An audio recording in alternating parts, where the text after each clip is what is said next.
Hi, I'm Stu from King Gizzard and the Lizard Wizard, and you're live in Limbo. Hey,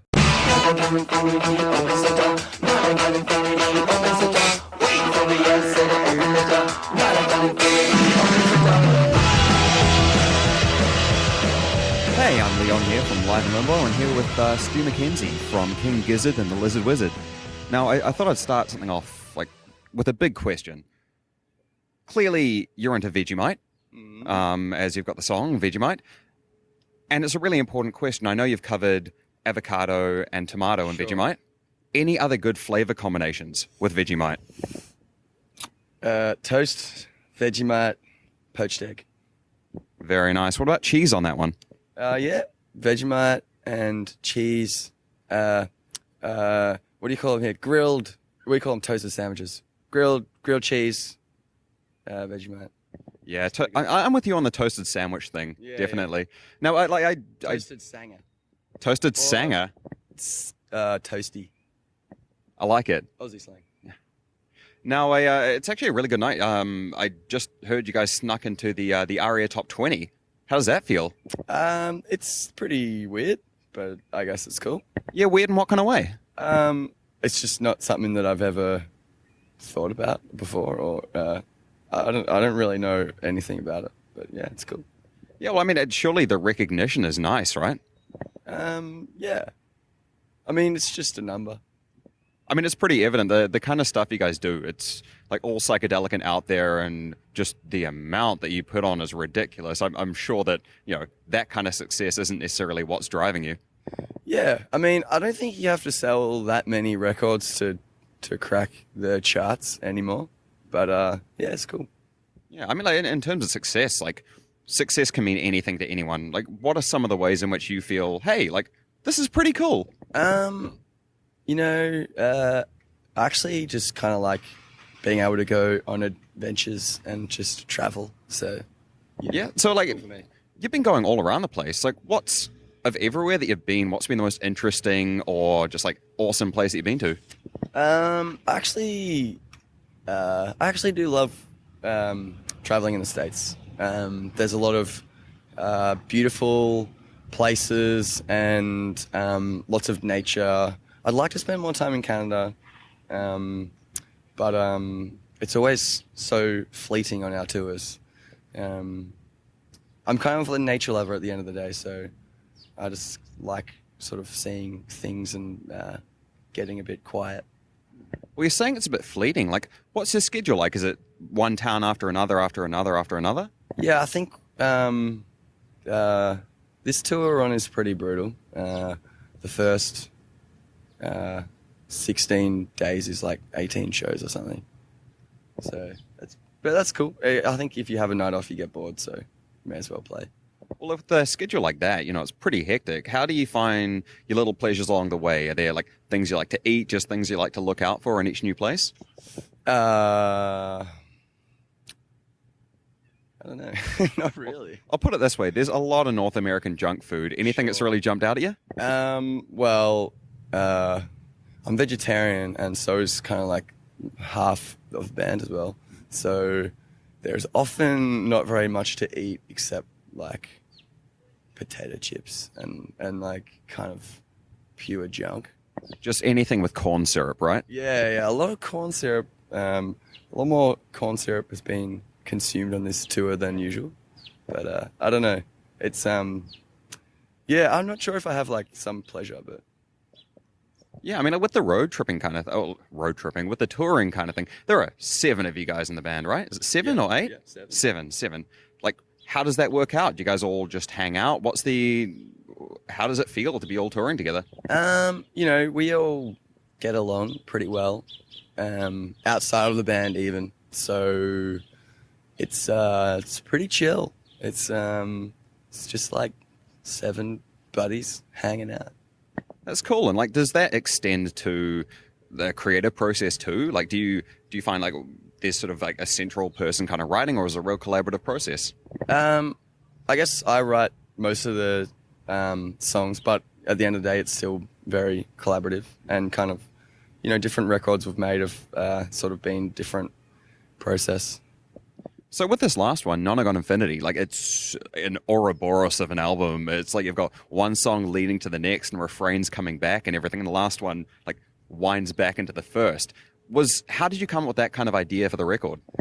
I think, we originally wanted to make a record which was kind of a suite, with chapters that kind of referenced each other and, had kind of a not necessarily a narrative, but was kind of a world that you could be kind of like dropped into and things would come back at you. It wasn't like a linear sort of road. It was more of a, being dropped into like a 3D kind of location. And then I think eventually it sort of just made sense to loop it all back around so you sort of couldn't escape the world. Well, something like that, you're going to build up a relationship with it, right? Because it pulls you in the whole way through. At what stage of the process did you go, hey, you know what? Actually, this is how we can kind of like bring this into like a huge cohesive thing. I think it was just little by little. The songs sort of naturally evolved, and as other songs took shape, maybe we started kind of grabbing ideas from those ones and kind of implanting them into other ones. And it was almost as if, as new songs kind of evolved, they sort of added to the landscape of the record and that sort of, cast a shadow upon, some of the other songs. So it was, it was kind of a slow process of sort of creating this kind of, landscape. It's really cool, and especially seeing how one leads into another. And when it comes to the videos as well, I just caught the video for was it Vulture people? People-Vultures. People-Vultures, yeah, last night, which is like some weird like Wizard of Oz meets Power Rangers almost. Like, how did that come into fruition? Like, how do you decide to create that kind of ethos? I can't take a huge amount of credit for that one, but our boy Jason Galea, who we always collaborate with, he has made all of our record covers and has kind of worked on pretty much everything visually within the band since the start. He collaborated with this other guy, Danny Cohen, these two guys from Melbourne, and they added another level of fantasy on top of the landscape or the kind of narrative that we had created. And they sort of, brought a lot of their own ideas in, and we talked about things, and, I really trust Jason's kind of vision, and his collaboration with Danny is really cool. But that's their vision with our sort of story. It's bringing together some really fantastic stuff. And you mentioned Melbourne as well. I mean, Melbourne, Australia at the moment, but specifically Melbourne seems to bring out so much. There's Chet Faker and Courtney Barnett, and the city is just such a great place to be, like art and music and everything. Like, is there something within Melbourne that seems to be bringing out this talent? Are they encouraging it in some way? It's hard to say. I always have found Melbourne to be a pretty inspiring place to make music or to be kind of creative because, there's a lot of people there being creative, and there's a lot of places to see music, and there's just a lot of opportunities to do whatever you want to do. But it's hard to say whether that's any different to a lot of places over the world. I would say in Australia, it's, from my experience, it's the major city which encourages the arts the most. And maybe that's kind of been like that for a little while. But there's nothing weird going on there. There's no kind of anything in the water. I mean, it might just be an Aussie thing in general. I mean, there's so much creativity coming out, whether it's movies like The Castle and all sorts of great Aussie classics. It's like the advertising is amazing. Everything seems to be coming out from there is just outstanding. One thing I'm really kind of keen to find out, you've got this album and a ton of different albums we've tried. Concepts like Quarters was another one that just really kind of pushed into different territories, having like 4 distinct segments. Are there any other kind of ideas that are rolling around your head that like you're just looking to try and get into in some kind of fashion? Yeah, I mean, definitely in terms of musical kind of ideas and I mean, to me, if you're not exploring or, if you're not kind of being creative or you're not, I don't know, challenging yourself in some way, then it's not really very fun. So, yeah, there's always kind of something to explore. And there's so much creativity going on, and like especially I haven't seen you guys live yet, which I'm really looking forward to soon, namely tonight. But last time you guys came through North by Northeast, so many people were raving about your live show, like something really special there. And I've heard so many people just talking about how great the live show is. And what do you think it is that really drives that?